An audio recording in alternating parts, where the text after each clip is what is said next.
politik yang penuh dengan manusia yang semakin jauh.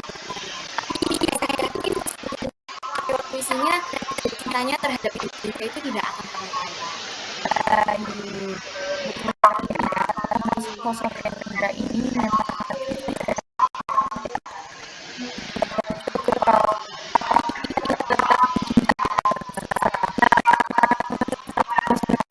narasinya, sosok WS Hendra ini dari mulai peran sampai memasuki segmen yang kedua, judul nilai dan relevansi karya Hendra. Dengan di segmen ini kita akan berdiskusi nih dengan teman-teman kritikus masih hadir. Masih. Baik, dari kritikus sudah menjawab, kita akan memberi beberapa pertanyaan yang boleh dijawab oleh teman-teman kritikus. Nah, untuk teman-teman nih, apakah karya sastra dari W.S. Hendra ini sudah mencerminkan kepentingan bersuara dalam mengungkapkan posisi negara di mana masa lampau dan apakah sudah relevan dengan kondisi bangsa yang sekarang?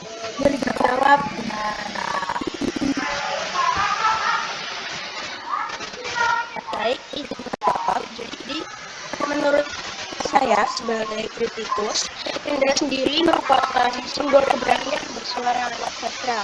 Dalam karya Tubuh Poni, dia menulis dengan nada lirik tapi penuh sindiran sosial. Isinya menyoroti tantangan hidup dan kemiskinan yang dialami rakyat kecil, termasuk anak jalanan seperti Boni. Hendra ingin berani mengangkat sisi gelap pembangunan Orde Baru yang sering kemanusiaan, meskipun konteksnya masa lalu, tapi posisinya masih terasa. Masalah ketidakadilan, kemiskinan, dan hilangnya empati masih menjadi wajah sosial kita hari ini. ini atas jawabannya. Selain dari Kak Yuni nih, aku juga mau dengar Kak Sofi. Baik, kalau untuk saat ini, saya setuju sekali dengan pendapat Kak Yuni ya. Dengan keberanian W.S. Hendra ini bukan karena kritiknya terhadap pemerintah, dia juga berani menentang sikap masyarakat seperti dalam karya tulis untuk Boni. Nah, di situ Hendra berorientasi berdaya penguasa, tapi juga tidak membiarkan ketimpangan itu terjadi. Jadi, keberaniannya itu bersifat moral dan Terima kasih Kak Sofi atas jawabannya. Lalu bagaimana sih kontribusi Hendra terhadap perkembangan teater modern Indonesia dalam konteks estetika dan juga ideologi? Boleh jawab Kak Erika. Kontribusi Hendra luar biasa. Dalam perjuangan Suku tahun 1975, ia menggabungkan gaya teater rakyat dengan pemikiran modern. Nah, naskah ini adalah alegori tentang perlawanan rakyat kecil terhadap kekuasaan yang menindas. Secara estetika, ia memperkenalkan teater yang komunikatif, penuh improvisasi, dan menyentuh kesadaran. Terima kasih ya Kak Erika atas jawabannya. Kemudian dari sudut pandang kalian nih, dan juga dari sudut pandang kritik sastra modern, apakah karya-karya Hendra itu dianggap sebagai bentuk perlawanan budaya? Boleh dijawab dengan Sofi.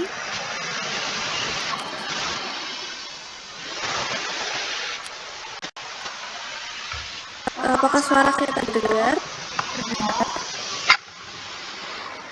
Bisa diulangi lagi pertanyaannya tadi, briefingnya lag. Kan seorang kritikus nih, pandangan kritikus dari sudut pandang kritis sastra modern, apakah karya estetika ini dapat dianggap sebagai bentuk perlawanan budaya? Kak Sofi, apakah perlu diulang lagi atau cukup? Cukup. Saya jawab ya. Karya Hendra merupakan bentuk nyata perlawanan budaya. Karena Hendra sendiri menolak budaya bisu dan modal yang mengekang kebebasan berpikir. Melalui bahasa puisi dan panggung teater, Hendra melawan sistem yang menindas rakyat tanpa harus menggunakan kekerasan. Perlawanan yang ia lakukan bersifat dalam moral dan kultural, yaitu menyuarakan nurani manusia melalui seni. Oke, selain dari Kak Sofi nih, aku juga ingin dengar suara dari Kak Erika. Bagaimana menurut Kak Erika? Ya sangat jelas perjuangan tenaga adalah simbol perlawanan budaya terhadap kekuasaan yang meminggirkan rakyat. Rendra menolak budaya diam dan tunduk. Ia memihak pada masyarakat yang sederhana tapi jujur menolak sistem yang tidak kemanusiaan.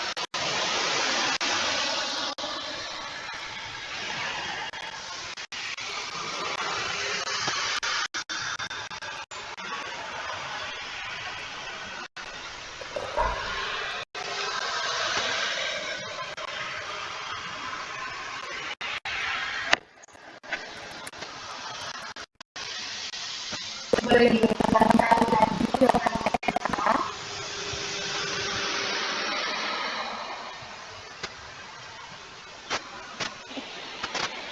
Baik.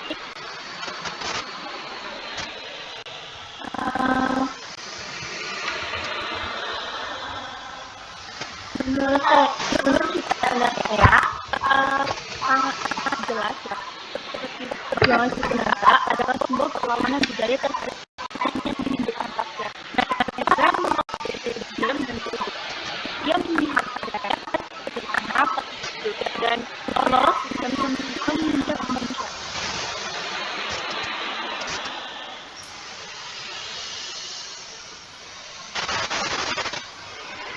Baik, terima kasih jawabannya atas Kak Erika. Lalu, menurut teman-teman kritikus nih, kan peranan karya sastra dari W.S. Rendra dikenal dengan memadukan unsur sosial, spiritual, dan juga budaya. Nah, bagaimana perpaduan itu bisa menginspirasi sastrawan masa kini? Boleh dong dijawab dengan Kak Yuni?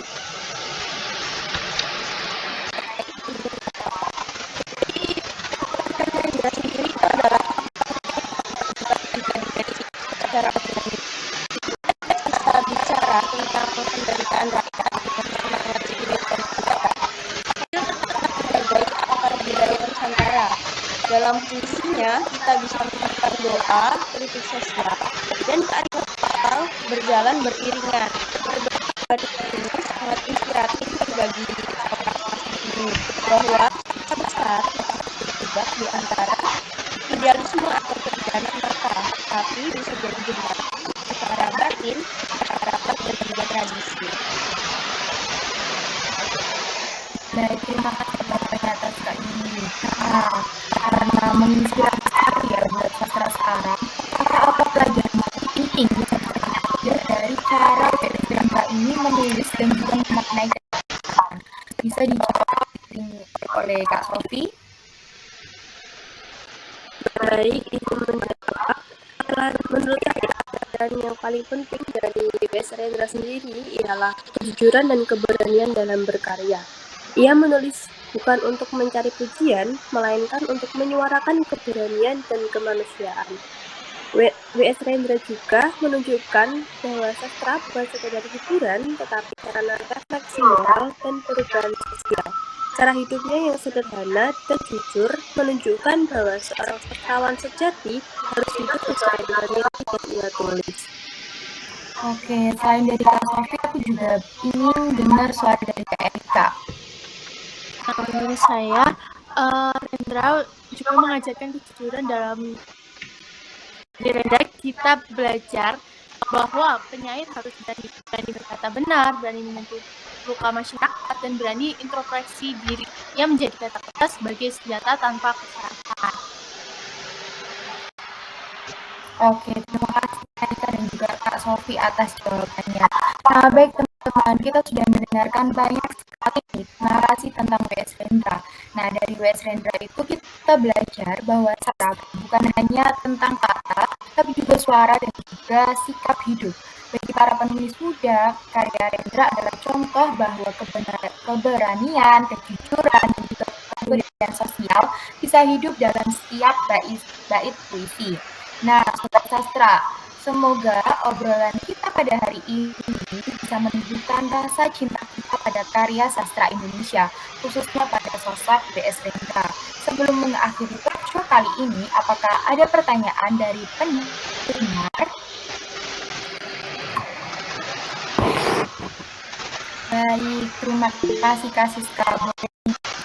Boleh dipaparkan apa pertanyaan dari Kak Siska? Perkenalkan, nama saya Francisca Ramadhani. Izin bertanya, mengapa Rendra menonjolkan prinsip kesederhanaan dan spiritualitas dalam menghadapi ancaman modernitas? Terima kasih.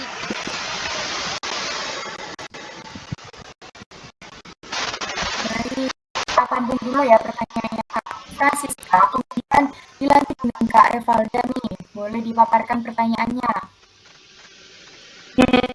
Terima kasih atas kesempatannya. Perkenalkan, nama saya Revalda Pramita dengan NIM 8121.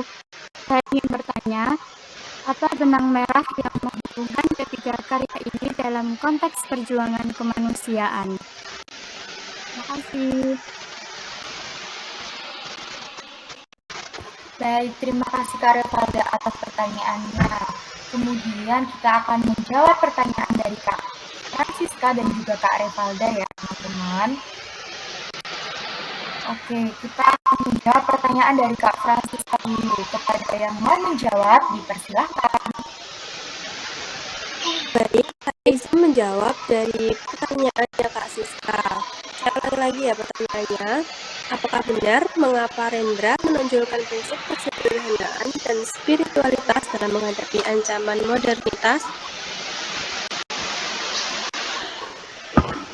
Gimana? Itu tidak Kak Siska? Betul Kak Sofi. Baik, izin menjawab ya. Nah, karena bagi Rendra, kekuatan sejati itu berasal dari teknologi atau kekayaan. Tetapi pada integritas moral, kebersamaan, dan harmoni antar manusia dan alam, kesederhanaan adalah bentuk perlawanan terhadap budaya materialistik yang memisahkan manusia dari akar kemanusiaannya. Terima kasih. Apakah bisa membantu Kak Siska? Baik, bisa dimengerti. Terima kasih. Baik, terima kasih Kak Sofi atas jawabannya. Kemudian ada pertanyaan dari Kak Revalda. Bagi yang mau menjawab, dipersilahkan.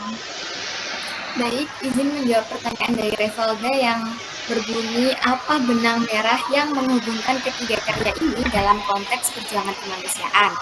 Jadi, ketiganya ini menyoroti perlawanan terhadap dehumanisasi, yaitu sajak-sajak sepatu tua melawan keputusan hidup, plus untuk Boni melawan kemunafikan sosial, dan perjuangan suku naga melawan ketidakadilan struktural. Semua menegaskan pentingnya kejujuran, empati, dan spiritualitas dalam membangun peradaban manusia. Dapat dipahami Kak Revalda? Ya, dapat. Terima kasih. Baik, terima kasih Kak Aulia Adifa atas jawabannya. Nah, karena pertanyaan sudah terjawab semua, maka berakhirlah juga sesi talk show kita pada hari ini. Teruslah membaca, menulis, dan juga mencintai sastra, karena di dalam kata kita menemukan jati diri bangsa. Saya Saktia Putri Pak Ramadhani pamit undur diri. Sampai jumpa di episode selanjutnya. Salam sastra.